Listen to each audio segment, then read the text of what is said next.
ഇന്നെനിക്ക് അത്രക്കൊന്നും സന്തോഷമില്ലാത്തൊരു ദിവസമാണ് കേട്ടോ.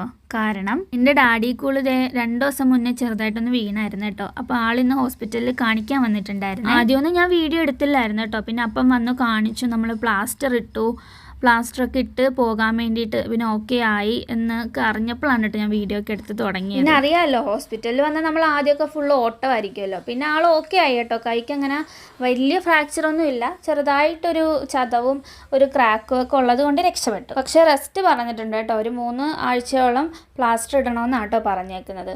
അങ്ങനെ പിന്നെ ഞാൻ എൻ്റെ ഒപ്പം പിന്നെ സിംഗപ്പയ്യനാണല്ലോ, ബസ്സിൽ കയറി വരുന്നു, തിരിച്ച് ബസ്സിൽ കയറി പോകുന്നു. അങ്ങനെ പിന്നെ ഞങ്ങളുടെ അങ്ങോട്ട് പോകുന്ന ബസ് അവിടെ നിർത്തിയിട്ടിട്ടുണ്ടായിരുന്നു. പിന്നെ ഞാൻ അതിൽ കയറ്റി ഇരുത്തി ബസ്സുകാരോടൊക്കെ പറഞ്ഞു പതുക്കെ ഇറക്കി കൊടുക്കണമെന്നൊക്കെ പറഞ്ഞ് ടാറ്റയൊക്കെ കാണിച്ച് അങ്ങനെ പിന്നെ ഞാൻ മേരിമാതയിൽ കയറ്റി വിട്ടോ. ആളവിടെ ഇരുന്ന് ഉറങ്ങുന്നുണ്ട്. കാരണം ഞാൻ ഇറങ്ങി, എനിക്ക് അപ്പം തന്നെ അറിയാം ബസ് എടുത്താൽ അപ്പം ആൾ ഉറങ്ങാൻ തുടങ്ങും. കാരണം എൻ്റെ അല്ലേ അപ്പൻ, ഞാനും അങ്ങനെ തന്നെയാണല്ലോ. ഇന്ന് അപ്പം വരുന്നതുകൊണ്ട് ഞാൻ ഹാഫ് ഡേ ലീവ് ആയിരുന്നു കേട്ടോ. പക്ഷേ എൻ്റെ ലീവ് ഓൾറെഡി തീരാനായി, എനിക്ക് ഡ്യൂട്ടിക്ക് കയറാൻ ഏകദേശം സമയമായിട്ടുണ്ടായിരുന്നു കേട്ടോ.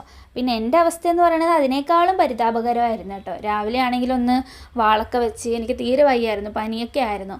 പിന്നെ ഞാൻ ചെന്നിട്ട് ഇച്ചിരി കഞ്ഞി കുടിച്ചു. കഞ്ഞിയാണെങ്കിൽ എനിക്ക് ഫുള്ളൊന്നും കഴിക്കാൻ പറ്റിയിട്ടുണ്ടായിരുന്നില്ല, കാരണം എനിക്ക് കഴിക്കാൻ തോന്നുന്നില്ലായിരുന്നു.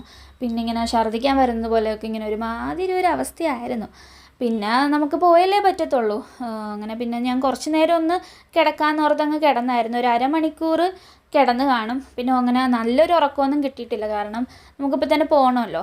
പിന്നെ ഞാൻ വേഗം റെഡിയായി, ആ ഒരു ചത്ത ലുക്ക് മാറാൻ വേണ്ടിയിട്ട് കുറച്ച് ലിപ്സ്റ്റിക്കൊക്കെ എടുത്ത് പെരട്ടി. അങ്ങനെ പിന്നെ ഞാൻ ഡ്യൂട്ടിക്ക് പോയേ. ഇനി എൻ്റെ അവസ്ഥ എന്തായെന്നുള്ളത് അടുത്ത വീഡിയോയിൽ കാണിച്ചു തരാം കേട്ടോ. അപ്പം ടാറ്റാ.